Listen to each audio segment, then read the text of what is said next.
Hi, beautiful soul. This is day 16 of 100 Days to Emotional Power. Today, I want to talk about how to reclaim your inner voice when life feels overwhelmingly loud.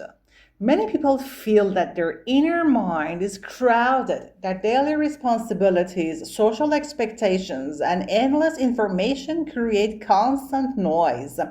And in that noise, your own inner voice, the voice that guides, comforts, and nudges you, can get drowned out. It's not that your intuition or clarity is missing, it's just being buried beneath external and internal distractions. For example, someone may feel exhausted scrolling through social media for hours and wonder why they cannot remember their personal priorities.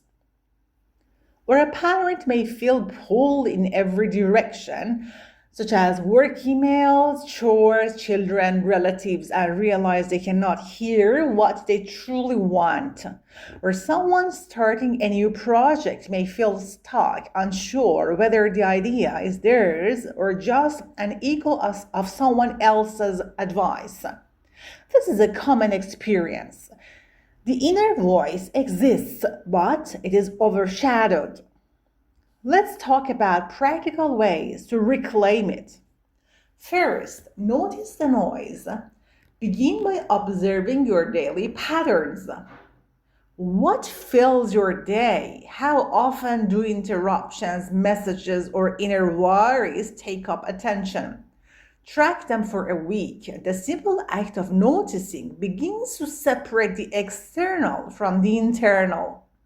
Second, create mini quiet moments. You don't need an hour of meditation.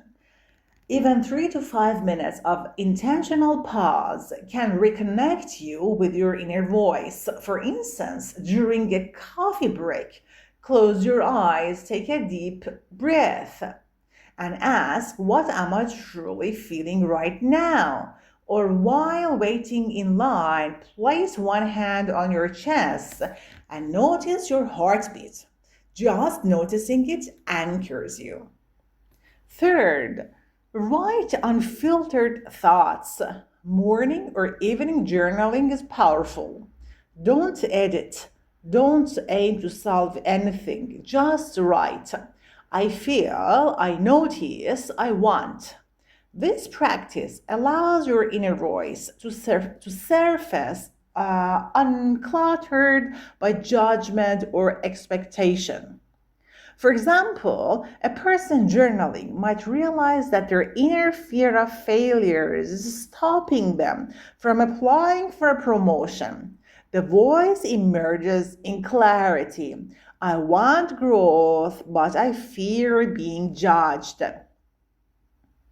Fourth, physical alignment supports mental clarity. When your posture is collapsed, your inner voice is harder to hear. Stand tall, breathe deeply, and stretch your body. Simple actions like shaking your hands, rolling your shoulders, or walking outdoors help release tension stored in muscles and allow intuitive signals to emerge. Number 5, filter external inputs consciously. Reduce information overload. Limit news, social media, and constant advice. For example, someone overwhelmed by career guidance from multiple mentors can choose one trusted source and take their own perspective seriously. This creates mental space to hear your own inclinations. Number 6, ask small, specific questions. Instead of asking, what should I do with my life, which is overwhelming, ask, which small action today feels aligned with me? For instance, if your inner voice nudges you toward creating art, spend 10 minutes sketching or brainstorming ideas. Small actions build trust with your own intuition. Number 7, notice emotional reactions as clues. Your body often signals your inner voice before your mind catches up. Tightness, lightness, energy shifts, or even small moments of joy can guide you. For example, feeling relaxed when thinking about a potential career can change signals, and feeling tense around certain friends or obligations signals misalignment. Pay attention and document these cues. Number 8, develop a ritual to reconnect daily. It can be as simple as lighting a candle, listening to a specific song, or drinking tea while reflecting. Rituals signal to your nervous system time to listen. Over time, this strengthens your ability to hear your inner voice, and even amid chaos, you feel that you're hearing your inner voice. Number 9, practice saying no. Inner voice clarity often falters because people accept too many external demands. Start small. Decline one unnecessary request per day. Observe the freedom it creates and how it clarifies what truly matters. Number 10, validate your own intuition. Many people have inner guidance but dismiss it as irrelevant or irrational. Begin by taking one small action based on your own insight each week. Notice the outcome. Your trust in yourself grows. For example, someone might feel drawn to speak up in a meeting but hesitates. Acting once, even minimally, creates momentum. Number 11, reflect on past moments when you were aligned. Recall times you acted following your inner voice and the outcome was positive. This strengthens belief that your intuition is reliable. For instance, remembering when you followed a hunch about a job opportunity or a personal relationship can reinforce trust. Number 12, integrate your voice into routine tasks. Even when doing mundane chores such as laundry, dishes, or commuting, practice listening inwardly. Ask, what would I like to notice about today? Or, what feels important right now? Micro moments compound over time into a powerful practice of self-trust. Number 13, balance external advice with inner guidance. Many people rely solely on mentors, books, or peers. While guidance is useful, true emotional power emerges when you filter external input through your own perception. Ask, does this resonate with me, or is it borrowed? Finally, my beautiful soul, remember that reclaiming your inner voice is a gradual practice. It is not about rushing, perfection, or silence for the sake of it. It is about consistent, gentle practice, noticing, acting, reflecting, and honoring your own truth. And now, beautiful soul, before I leave you, I want to give you many real life examples so these tips stop feeling like theory and start feeling like something you can actually use in ordinary life. For example, when you wake up in the morning and the first thing you do is grab your phone, open WhatsApp, see messages, and suddenly your nervous system enters reaction mode, your inner voice becomes silent immediately.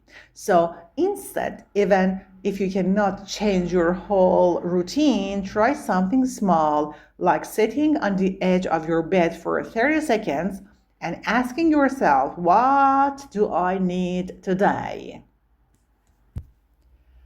That one question can bring you back to yourself. Or imagine you're a mother and you're making breakfast, packing bags, rushing, and your child is talking. and your mind is already thinking about the shopping, the cleaning, the emails, and your whole day feels like noise. At that moment, your inner voice is not gone, it is just buried. So you can practice reconnecting by doing something very simple. While you're washing dishes, slow your hands down for 10 seconds and notice your breathing. That is not meditation, that is emotional leadership. Or imagine you are sitting with relatives and they're giving you advice about your life, your marriage, your career, your parenting, and you're smiling politely, but inside you feel pressured and confused. Your inner voice becomes weak because you're listening to everyone else louder than yourself. So the practical move is not to argue with them. The practical move is to go home later and journal one sentence. What do I think about my own life? This small action returns your authority. Or imagine you're scrolling on Instagram and suddenly you feel insecure because everyone looks successful, beautiful, productive, and you start comparing yourself. In that moment, your inner voice is being replaced by external noise. A practical step is to put your phone down and ask, what is my real goal right now? Because comparison is a mental fog and clarity is your power. Another example is you might be in a job interview and you're trying hard to look professional that you forgot your own value. You start speaking like a robot, and later you regret it. Your inner voice was there, but fear muted it. So, a practical preparation is to practice one sentence at home before interviews. Like, I bring intelligence, depth, and responsibility. This is not affirmation for motivation. This is training your nervous system to remember your identity. Or imagine you're in a relationship and you feel uncomfortable with something your partner says. But you stay quiet because you fear conflict. Later, you feel resentment. That is a classic example of ignoring your inner voice. The practical step is not to suddenly become aggressive. The practical step is to say one small, honest sentence like, that comment stayed in my mind, because your inner voice becomes stronger every time you express it calmly. And you feel this change. You feel that your inner voice is getting strength every time you use sentences such as, that comment stayed in my mind. Or imagine you're invited to a social gathering and your body feels tired and heavy, but your mind says, I should go and they will think I am rude. That is where your inner voice is fighting with people pleasing. A practical tip is to check your body first. If your chest feels tight and your stomach feels uneasy, it is not weakness, it is information. Or imagine you're trying to choose a career direction and you keep reading articles and watching videos, but you feel more confused. That is a sign you're consuming too much external input. So the practical step is to stop learning for 24 hours and instead write, if nobody judged me, what would I choose? Because your inner voice speaks clearly when fear is removed. Another example is you may feel mentally scattered because your home is messy and you think your problem is motivation, but actually the problem is overstimulation. So you clean one corner of your desk and suddenly your brain feels lighter. This is why changing your environment works. Or you might notice that every time you sit with your phone in bed at night, you feel restless, you overthink, you cannot sleep, and you wake up tired. Your inner voice is trying to tell you that your nervous system is overloaded. A simple practical move is to charge your phone in another room and keep a notebook beside your bed. When thoughts come, write them down. Your inner voice becomes louder when your mind is not spinning. Or imagine you're walking outside and you suddenly feel peace and you think it is random. It is not random, it is your inner voice responding to safety. Or imagine you're working and you keep procrastinating on one task that matters and you tell yourself you're lazy. But if you look honestly, you will notice it is a task that makes you feel exposed or judged, like sending a CV, publishing a video, starting a business, or speaking confidently. That is fear hiding as delay. So the practical step is to break it down. Instead of I will apply for jobs, you say I will open one job website and save one position. This is how you train their nervous system to move. Or imagine you keep saying yes to everyone and then you feel invisible and exhausted. That is not because you're weak, that is because you have not practiced protecting your emotional space. So you begin with one tiny no. I can't today, but thank you for thinking of me. That sentence is emotional power.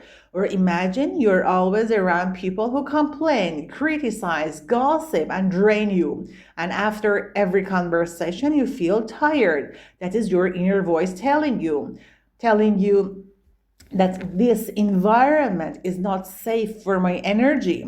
And the practical tip is not to fight them, but to reduce exposure, shorten conversations, and choose healthier emotional surroundings. And one more example is sometimes you are not confused about life, you're simply exhausted. Your inner voice is not silent, your body is just too tired to hear it. So you rest, drink water, eat properly, sleep earlier, and suddenly clarity returns. This is why self-care is not a luxury. It is emotional intelligence. My beautiful soul, your inner voice is not something mystical. It is your real self trying to guide you gently through daily life. And the more you respect it in small ways, the stronger it becomes. Even small daily steps, pausing for a breath, journaling a paragraph, stretching, they all strengthen your inner connection. Over weeks and months, you will notice a growing sense of clarity, trust, and confidence in your decisions and your presence in life. If this talk resonated, like, share, and subscribe to this channel because this is day 16 of 100 days to emotional power. Every day, we talk about one emotional truth that many people live with silently. You can listen while cooking, cleaning, commuting, or resting, like a gentle, strengthening self-talk. Don't forget to drop your ideas, thoughts, and questions down below in the comments. See you in the next audio.